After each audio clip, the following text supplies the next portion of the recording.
एकीकडे अजित पवार यांनी सादर केलेल्या बजेटचं मुख्यमंत्री आणि महाविकास आघाडीच्या नेत्यांनी कौतुक केलंय, तर दुसरीकडे काँग्रेसचे प्रदेशाध्यक्ष नाना पटोले यांनी सरकारला घरचा आहेर दिलाय।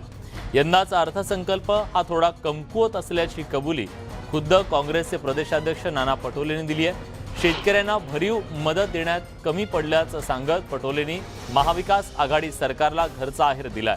दरम्यान भविष्यात शेतकऱ्यांना भरीव मदत देण्याचा मानस असल्याचंही नाना पटोलेंनी बोलून दाखवलं।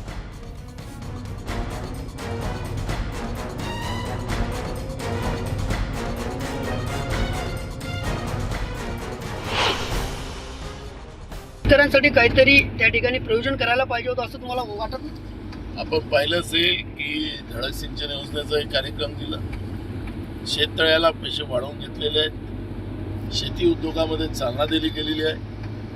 मी तुम्हाला सांगतो की अपुरे आहे या गोष्टीला आम्ही मान्य करतो, आम्ही मानत नाही की आम्ही सगळं दिलं आहे आता असं आमचं म्हणणंही नाही आहे। पण जी काही आहे परिस्थिती, त्या परिस्थितीमध्ये शेतकऱ्याला मदत करण्याची भूमिका या बजेटमध्ये आपल्याला पाहायला मिळत आहे। मी भरपूर मदत झाली असं माझं मत नाही, थोडी मदत जी काही राज्याच्या इन्कम सोर्सच्या आधारावर उभी केलेली आहे त्या मदतीच्या आधारावर मदत करण्याचं काम झालेलं आहे। जवळपास 10,000 कोटी रुपये 50,000 प्रोत्साहनामध्ये आपण शेतकऱ्यांना मदत करणार आहोत। त्यामुळे ही मदत अल्पश आहे, पण भविष्यात कोरोना काळ नसेल आणि पुढच्या वर्षी अजून व्यवस्थित वातावरण राहिलं तर पुढच्या ह्याच्यामध्ये मोठ्या प्रमाणात शेतकऱ्याला त्याच्यामध्ये मदत करण्याची भूमिका महाविकास आघाडी सरकारची राहणार आहे।